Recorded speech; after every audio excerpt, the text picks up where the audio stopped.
Hello guys, स्वागत है आपका सिटीजन जी चैनल पर। और हॉरर लेजेंड सीरीज में आज आप देखने वाले हो 2010 में आई slasher film a nightmare on Elm street. ये 1984 वाली मूवी का रीमेक है और a nightmare on Elm street franchise की ये 9th मूवी है। इस फ्रेंचाइज के क्रिएटर है वेस क्रेवन, जिन्होंने इसके अलावा भी कई सारी क्लासिक्स बनाई हैं, जैसे the last house on the left, the hills have eyes और स्क्रीम। हॉरर में वेस क्रेवन का सिर्फ नाम ही काफी है।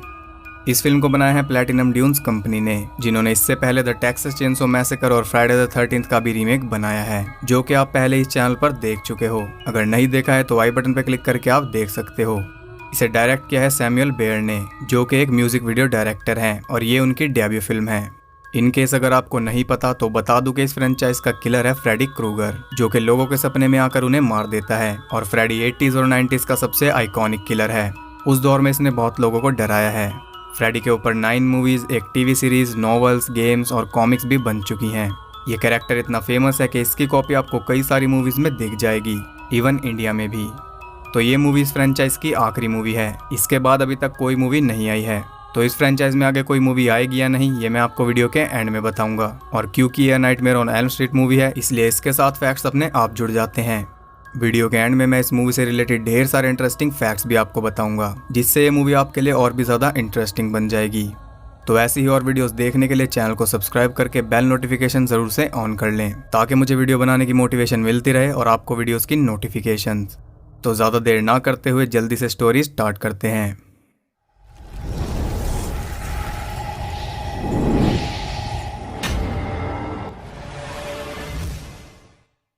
मूवी के स्टार्ट में हम देखते हैं डीन को, जो कि एक डाइनर में बैठा था। वो वेटरेस को बुलाता है, लेकिन वो बिना रुके पेंट्री में चली जाती है। डीन उसके पीछे पेंट्री में जाता है। जैसे ही वो पेंट्री में जाता है, वहाँ फ्रेडी आ जाता है। वो डीन के ऊपर हमला करता है। तभी कोई उसे नींद से जगा देता है। वो डीन की फ्रेंड और वहाँ की वेटरेस नैन्सी थी।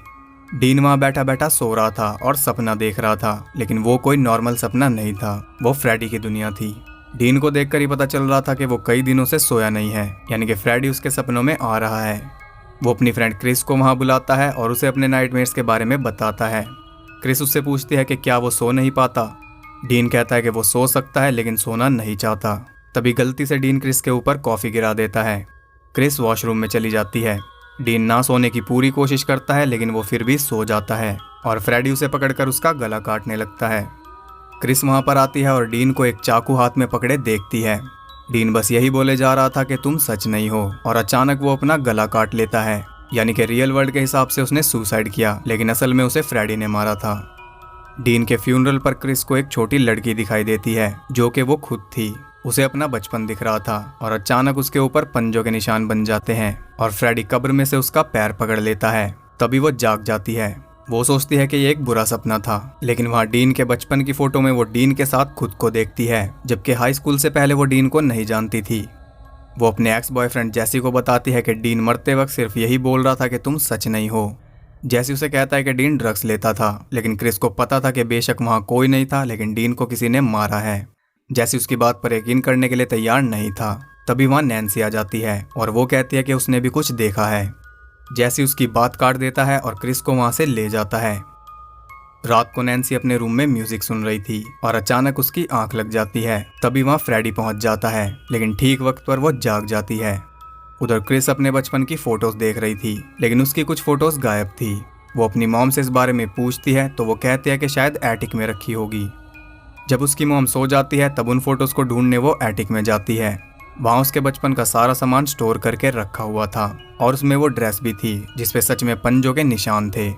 अचानक वहाँ लाइट चली जाती है और फ्रेडी उसे पकड़ लेता है। तभी वो नींद से जाग जाती है। अगले दिन क्लास में उनका टीचर उन्हें पढ़ा रहा था। वो उन्हें पेज नंबर 84 खोलने के लिए कहता है। क्रिस वो पेज खोलती है तो उसे फ्रेडी का ग्लव और खून दिखाई देता है और वो समझ जाती है कि वो क्लास में सो रही है।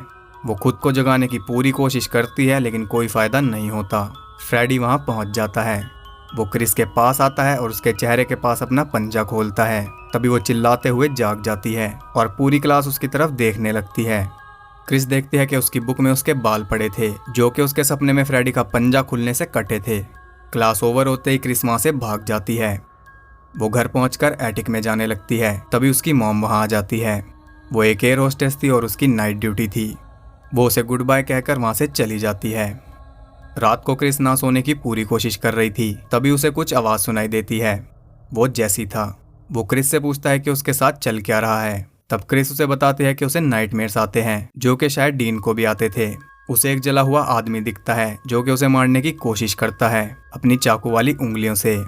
ये जैसी उसे कहता है। तब क्रिस को पता चलता है कि जैसी को भी वही नाइटमेयर्स आ रहे हैं, लेकिन वो समझ नहीं पा रहे थे कि ये कैसे पॉसिबल है।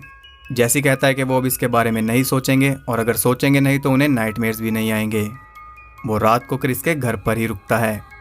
रात को अचानक क्रिस की आंख खुल जाती है। उसे बाहर से अपने डॉग की आवाज़ सुनाई देती है। वो बाहर जाकर देखती है तो उसे उसका डॉग मरा हुआ मिलता है, जिसे फ्रेडी ने ही मारा था। वो जल्दी से घर के अंदर जाती है, लेकिन घर में जाने के बजाय वो एक प्री स्कूल में पहुंच जाती है, जहां वो फिर से अपने आप को देखती है और यंग क्रिस उसका हाथ पकड़कर उसे छुपने के लिए कहती है। वो छुप रही थी फ्रेडी से। क्रिस जाग जाती है और देखती है कि जैसी सो रहा था। वो दोबारा सोने लगती है तो देखती है कि वहाँ जैसी की जगह फ्रेडी था, यानी कि वो भी सपना ही देख रही थी। फ्रेडी उसे पकड़ लेता है और वो चिल्लाने लगती है। उसकी चीखें सुनकर जैसी जाग जाता है और वो उसे जगाने की कोशिश करता है, लेकिन कोई फायदा नहीं होता। फ्रेडी उसे दीवारों पर पटकने लगता है और आखिर में अपने पंजों से उसे फाड़ देता है। जैसी उसे नहीं बचा पाता और उसे बहुत देर में समझ आता है कि अब उसे खुद को बचाना होगा। वो जल्दी से वहाँ से भागता है और जैसे ही वो दरवाज़ा खोलता है उनका सिक्योरिटी अलार्म ट्रिगर हो जाता है। वहाँ से भागकर वो सीधा नैन्सी के पास जाता है। उसकी ऐसी हालत देखकर वो भी डर जाती है। जैसी उसे बता देता है कि किसी ने क्रिस को सपने में ही मार डाला। नैन्सी खुद भी इसका शिकार थी। वो बताती है कि उसे एक गाना सुनाई देता है जिसमें किसी फ्रेडी का नाम लिया जाता है। जैसी कहता है कि फ्रेडी ही उसका नाम है। वो उसे सावधान रहने के लिए कहकर वहाँ से चला जाता है, लेकिन बाहर ही उसे पुलिस घेर लेती है और अरेस्ट करके ले जाती है। क्रिस के मर्डर के आरोप में उसे जेल हो जाती है और जेल में भी वो ना सोने की पूरी कोशिश करता है। एक ऑफिसर उसके पास आता है और कहता है कि उसकी जमानत हो गई है। जैसी बाहर जाने लगता है, लेकिन तभी उसे एहसास होता है कि मर्डर के केस में उसे जमानत कैसे मिल गई, और तब उसे पता चलता है कि वो सपना देख रहा है। वो एक फैक्ट्री में पहुंच जाता है जहां फ्रेडी उसका वेट कर रहा था। वो उसे मार देता है और ये देखकर उसके साथ वाले कैदी की हालत खराब हो जाती है।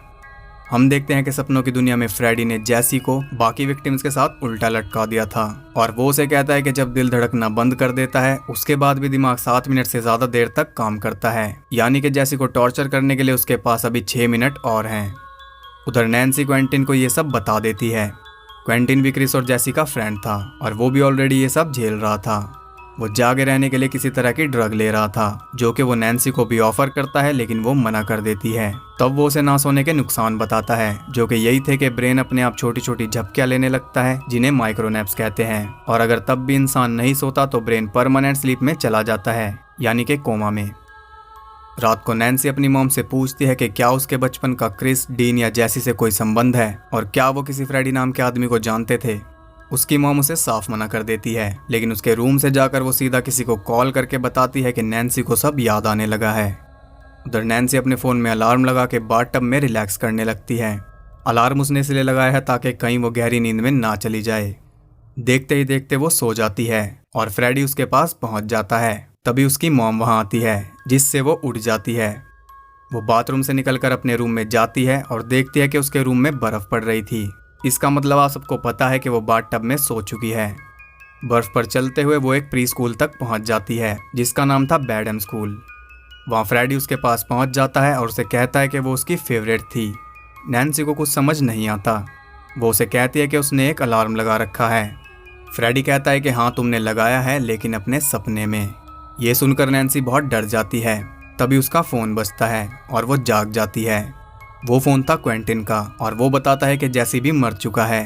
तब नैन्सी भी उसे बताती है कि अभी उसके साथ क्या हुआ।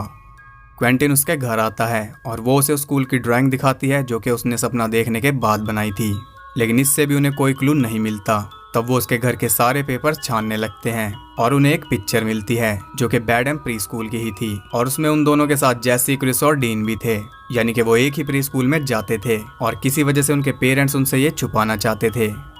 नैन्सी की मॉम वहाँ आ जाती है और नैन्सी उससे झूठ बोलने की वजह पूछती है। तब वो बताती है कि उस प्री स्कूल में फ्रेड क्रूगर नाम का एक आदमी था, जो कि वहाँ का माली था और वो स्कूल के बेसमेंट में ही रहता था। वो सभी बच्चों के साथ खेलता था और बच्चे भी उसे पसंद करते थे। सभी बच्चों में से नैन्सी उसकी फेवरेट थी। धीरे धीरे पेरेंट्स ने नोटिस करना शुरू किया कि उनके बच्चों ने हंसना खेलना बंद कर दिया था। बच्चों से बात करने पर उन्हें पता चला कि फ्रेडी उन्हें एक सीक्रेट केव में ले जाता था जहां वो उन बच्चों को हैरास करता था। लेकिन इससे पहले कि वो उसका कुछ कर पाते, वो शहर छोड़कर चला गया और वो नहीं चाहते थे कि उनके बच्चे से याद रखें, इसीलिए उन्होंने ये सब छुपाया। उसकी मॉम कहती है कि ये सपने सिर्फ यादें हैं एक भयानक दौर की और कुछ नहीं। नैन्सी और क्विंटन उस पिक्चर के बाकी बच्चों को ढूंढने के लिए जाने लगते हैं। तभी वहाँ क्विंटन के डैड आ जाते हैं जो कि उनके स्कूल के प्रिंसिपल भी हैं। वो क्विंटन को ले जाते हैं, लेकिन नैन्सी तब भी नहीं रुकती। वो अकेली ही उनके बारे में पता लगाने लगती है। उधर क्विंटन स्कूल में अपनी स्विमिंग प्रैक्टिस कर रहा था और तभी वो सो जाता है। वो एक फैक्ट्री के बाहर पहुंच जाता है जहां वो देखता है कि एक आदमी भाग रहा था और कई सारे लोग उसके पीछे पड़े थे। वो फ्रेड क्रूगर था और उसके पीछे सभी पेरेंट्स पड़े थे। फ्रेड एक बिल्डिंग में खुद को लॉक कर लेता है। वो कहता है कि उसने कुछ नहीं किया। क्विंटन का डैड उस दरवाजे को तोड़ने की पूरी कोशिश करता है, लेकिन जब वो नहीं खुलता तो वो दूसरा रास्ता अपनाते हैं। वो उस बिल्डिंग में आग लगा देते हैं और बाहर खड़े होकर उसे जलता हुआ देखते हैं।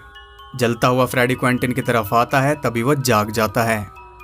उधर नैन्सी को पता चलता है कि बाकी सारे बच्चे मर चुके हैं और वो सब भी नींद में ही मरे हैं। उसे मार्कस नाम के लड़के की कुछ वीडियोस मिलती हैं जिनमें उसने अपने साथ हो रही चीज़ों के बारे में बताया था। उन वीडियोस में वो मदद मांग रहा था, लेकिन उसे कोई मदद नहीं मिल पाई और वो भी मारा गया। क्विंटन नैन्सी के पास जाकर उसे बता देता है कि फ्रेडी कैसे मरा। वो दोनों क्विंटन के डैड के पास जाते हैं और उससे इसके बारे में पूछते हैं। वो कहता है कि उन्होंने सिर्फ अपने बच्चों के लिए ऐसा किया। क्विंटन कहता है कि 5 साल के बच्चों के कहने पर उन्होंने एक आदमी को जिंदा जला दिया। उन्होंने पुलिस को बताना भी ज़रूरी नहीं समझा। वो पूछता है कि क्या उन्हें फ्रेडी की सीक्रेट केव मिली थी और इसका उसके डैड के पास कोई जवाब नहीं था। उन्होंने एक निर्दोष की जान ले ली। क्विंटन समझ जाता है कि फ्रेडी उन्हें झूठ बोलने की सज़ा दे रहा है। इस सब से छुटकारा पाने के लिए वो दोनों उस प्री स्कूल को ढूंढने जाते हैं, लेकिन पहले वो एक फार्मेसी पर रुकते हैं क्योंकि क्विंटन की पिल्स खत्म हो चुकी थी। वो पिल्स लेने जाता है, लेकिन नैन्सी को अकेला छोड़ना उसकी सबसे बड़ी गलती थी क्योंकि वो माइक्रोनैप्स लेने लगी थी। अंदर डॉक्टर क्विंटन को बिना प्रिस्क्रिप्शन के पिल्स देने से मना कर देता है, लेकिन क्विंटन जिद पर अड़ा रहता है। जब क्विंटन बाहर नहीं आता तो नैन्सी अंदर जाती है और अंदर उसका वर्स्ट नाइटमेयर शुरू होता है।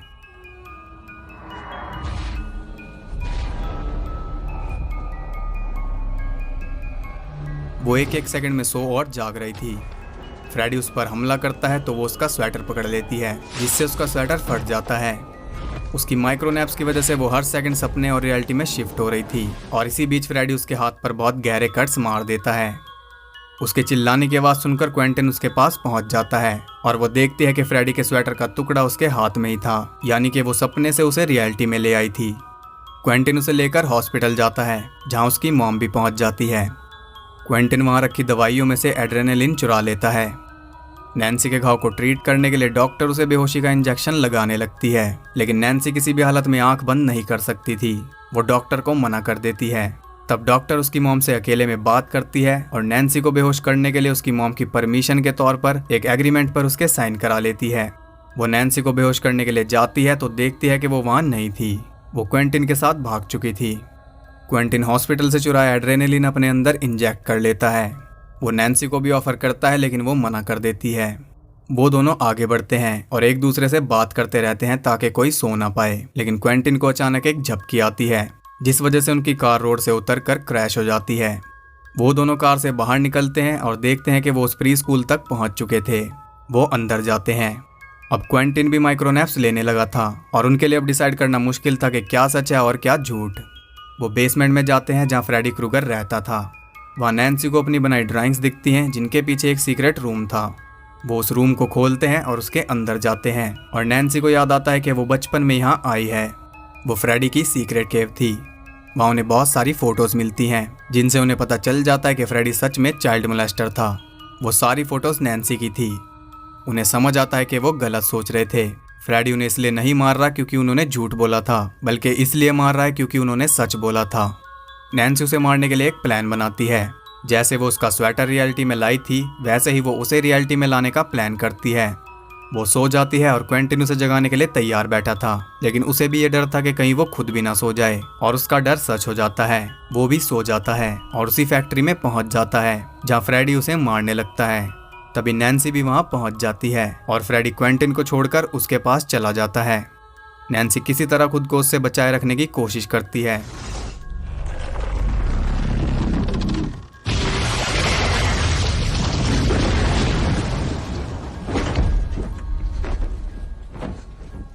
फ्रेडी भी उसे उसका बचपन याद दिलाने की पूरी कोशिश कर रहा था।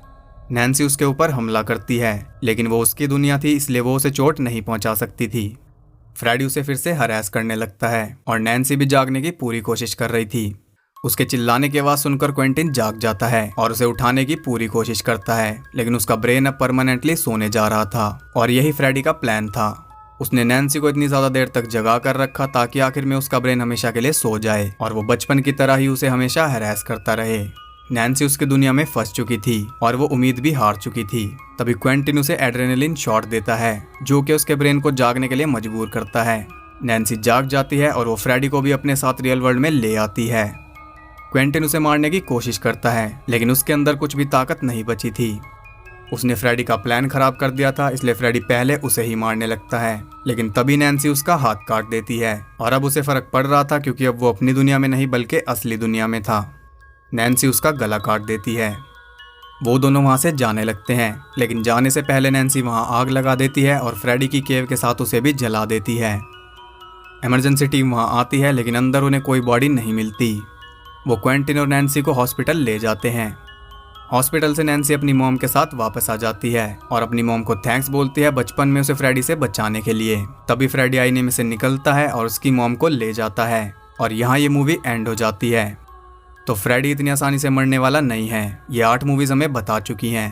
प्री स्कूल में कोई बॉडी नहीं मिली थी, उसी से हमें पता चल चुका था कि फ्रेडी मरा नहीं है। तो ओरिजिनली प्लैटिनम ड्यून्स ने इसे भी same Friday the 13th remake वाला डिज़ाइन देने का प्लान किया था, यानी कि पूरी फ्रेंचाइज में से बेस्ट एलिमेंट्स उठाकर एक फिल्म बनाना। लेकिन बाद में उन्होंने आइडिया चेंज कर दिया। उन्होंने वेस क्रेवन की ओरिजिनल स्टोरी को और ज़्यादा डरावनी बनाकर दिखाना ठीक समझा, क्योंकि वेस क्रेवन का फ्रेडी टाइम के साथ स्केरी के बजाय एक फनी किलर बन गया था जो कि उल्टे सीधे जोक्स मारता था। तो उसके बजाय इस फिल्म में फ्रेडी का डार्क नेचर दिखाया गया है। इसमें फ्रेडी को चाइल्ड मोलेस्टर दिखाया गया है, जो कि वेस क्रेवन भी अपनी ओरिजिनल फिल्म में फ्रेडी को दिखाना चाहते थे, लेकिन उन्होंने उसे चाइल्ड किलर दिखाना ठीक समझा। तो $35 मिलियन के बजट में बनी इस मूवी ने $115.6 मिलियन का बिजनेस किया था, जो कि इसे इस पूरी फ्रेंचाइज की हाईएस्ट ग्रोसिंग फिल्म बनाता है। लेकिन दुनिया भर में फैंस से इसे बहुत ही बुरा रिस्पांस मिला था, क्योंकि फैंस रॉबर्ट इंग्लैंड को ही फ्रेडी मानने लगे थे और किसी एक्टर को वो फ्रेडी के रोल में नहीं देखना चाहते थे। क्रिटिक्स से भी इसे बहुत ही नेगेटिव रिव्यूज मिले, क्योंकि ये सेम ओरिजिनल मूवी जैसी है। मेरे हिसाब से तो ये एक अच्छा रीमेक है। जैकी अर्ल हेली ने फ्रेडी का रोल बहुत अच्छा किया है और मूवी को ओरिजिनल मूवी के बजाय बहुत ज़्यादा डार्क बनाया गया है। आपको क्या लगता है, आप कमेंट करके बता सकते हो।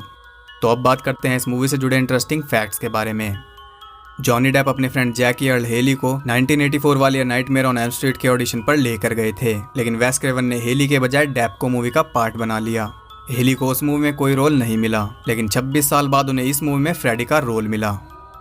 ओपनिंग सीन के लिए कैलन लट्ज, जिन्होंने डीन का रोल किया है, वो कुछ दिनों से सोए ही नहीं थे ताकि उनका कैरेक्टर बिल्कुल रियल लगे।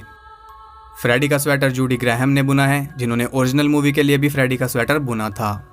सेट पर फ्रेडी के ग्लव्स को सबसे ज्यादा प्रोटेक्ट करके रखा जाता था, क्योंकि पिछली मूवीज के दौरान भी ग्लव्स कई बार चोरी हो चुके थे और एक चोरी हुआ ग्लव तो इविल डेड 2 मूवी में शेड में लटका दिखा था। एक सीन के दौरान फ्रेडी के ग्लव्स से काइल गैलनर, जिन्होंने क्वेंटिन का रोल किया है, उनके पेट पर एक कट लग गया था क्योंकि उसका एक ब्लेड मुड़ा नहीं था और इसके बारे में हेली को सीन खत्म होने तक पता भी नहीं चला था। फ्रेडी ने कहा था कि इंसानी दिमाग मरने के बाद भी 7 मिनट तक काम करता है। ये बात बिल्कुल सच है। इंसानी दिमाग डेथ के लगभग 10 मिनट बाद तक भी काम करता रहता है। वेस क्रेवन को इस रीमेक के लिए अप्रोच नहीं किया गया, जिससे वो बहुत गुस्सा थे और इसके बारे में उन्होंने पब्लिकली भी बोला था। और एक रीमेक बनाते हुए ओरिजिनल क्रिएटर को ही ना पूछना मेरे हिसाब से तो एकदम गलत है। फ्रेडी के रोल के लिए हेली को कॉन्टैक्ट लेंसेज लगाने पड़ते थे, जिससे फ्रेडी की एक आंख ब्लडी बनती थी और दूसरी क्लाउडी, और इससे एक्टर के लिए कुछ भी देख पाना बहुत मुश्किल हो जाता था। साथ ही उन लेंसेज की वजह से उनकी एक आंख स्क्रैच भी हो गई थी, जिस वजह से उनकी आंख 2 हफ्तों तक लाल रही। रूनी मारा, जिन्होंने नैन्सी का रोल किया है, उन्हें इस फिल्म से जुड़कर इतना ज्यादा गुस्सा आया कि उन्होंने ऑलमोस्ट एक्टिंग ही छोड़ दी थी। अब मूवी को इतनी ज्यादा हेट मिली थी शायद इसलिए। कॉमिक कॉन फेस्टिवल में रॉबर्ट इंग्लैंड, जो कि ओरिजिनल फ्रेडी हैं, उन्होंने जैकी अर्ल हेली को न्यू फ्रेडी के तौर पर सपोर्ट किया था, क्योंकि उन्हें वॉचमैन मूवी में हेली की परफॉर्मेंस बहुत पसंद आई थी। वॉचमैन में उन्होंने रॉस चैच का रोल किया था। हेली सेट पर अपनी लाइंस को इम्प्रोवाइज करते थे ताकि बाकी एक्टर्स को कोई आइडिया ना हो कि वो क्या बोलने वाले हैं और वो हमेशा एक अनईज एक्सप्रेशन दें। इस मूवी में ओरिजिनल मूवी के कई सारे सीन्स कॉपी किए गए हैं, वो भी ऑलमोस्ट सेम टू सेम। ये ओरिजिनल मूवी को ट्रिब्यूट देने के लिए किया गया था, लेकिन ये बैकफायर कर गया as one of the biggest criticism ever, क्योंकि ट्रिब्यूट के चक्कर में फिल्म मेकर्स ने सेम वही मूवी छाप दी थी। फिल्म की फाइनेंशियल सक्सेस के बाद स्टूडियो ने एक सीक्वल भी अनाउंस कर दिया था जिसमें हेली ही फ्रेडी का रोल करने वाले थे। उसमें फ्रेडी उन लोगों को मारता जिन्होंने उसे जलाया था, लेकिन वर्ल्ड वाइड इतने ज्यादा नेगेटिव रिव्यू मिलने के बाद उसे कैंसिल कर दिया गया। प्रोड्यूसर ने बताया था कि फाइनेंशियल सक्सेस के बावजूद भी फैंस का बैकलैश इतना ज्यादा था कि फिल्म के रिलीज के 2 साल बाद तक भी प्लैटिनम ड्यून्स कंपनी के ऑफिस का फोन नहीं बजा। द टेक्सास चेनसो मैसेकर और फ्राइडे द 13 जैसे रीमेक्स बनाने वाली कंपनी के लिए ये फिल्म एक बहुत बड़ा बैक स्टेप रही। इसके बाद उन्हें 2 साल तक कोई फिल्म नहीं मिली। फाइनली उन्होंने 2013 में द पर्ज बनाई और फिर उन्होंने आज तक कोई हॉरर रीमेक नहीं बनाया और ना ही अब वो फ्यूचर में बनाएंगे। इट्स सैड क्योंकि प्लैटिनम ड्यून्स हॉरर रीमेक्स के लिए ही फेमस थी। ये मूवी ओरिजिनली प्रीक्वल होने वाली थी लेकिन उस आइडिया को ड्रॉप कर दिया गया। हैदर लैंगनकैम्प जिन्होंने ओरिजिनल मूवी में नैन्सी का रोल किया था, उन्हें इस मूवी में एक कैमियो ऑफर किया गया था जो मूवी के स्टार्ट में वेट्रेस डीन को दिखती है उसका, और ऑब्वियसली उन्होंने मना कर दिया। ये बहुत ज्यादा डिसरिस्पेक्टफुल था। जिस सीन में नैन्सी ब्लड में डूब रही थी और ब्लड के साथ वो नीचे बेड पर गिरती है, ये ओरिजिनल मूवी के फेमस बेड डेथ सीन को ट्रिब्यूट है जिसमें फ्रेडी जॉनी डेप को मारता है। इस फिल्म के लिए स्क्रिप्ट के 15 अलग अलग ड्राफ्ट लिखे गए थे। ये फिल्म उनमें से 4 का कॉम्बिनेशन है। पूरी मूवी में एल्म स्ट्रीट साइन सिर्फ 2 बार दिखाया गया है, लेकिन कहीं पर भी एल्म स्ट्रीट का जिक्र नहीं किया गया। इसने हॉरर फिल्म्स की मिडनाइट ओपनिंग का रिकॉर्ड तोड़ दिया था। रॉबर्ट इंग्लैंड भी इस रीमेक के साथ सहमत थे क्योंकि उन्हें लगता था कि आज की टेक्नोलॉजी और सीजीआई की मदद से फिल्म बहुत ज़्यादा अच्छी बन सकती है। फ्रेडी की आवाज़ को पोस्ट प्रोडक्शन में डिजिटली ऑल्टर्ड किया गया ताकि उसे एक सुपरनैचुरल वॉइस मिल सके। ये केटी कैसिडी का 3rd हॉरर रीमेक है। इससे पहले वो व्हेन अ स्ट्रेंजर कॉल्स और ब्लैक क्रिसमस के रीमेक में दिख चुकी है और इन तीनों रीमेक्स में उनके कैरेक्टर्स के नाम है क्रिस, कैली और टिफनी।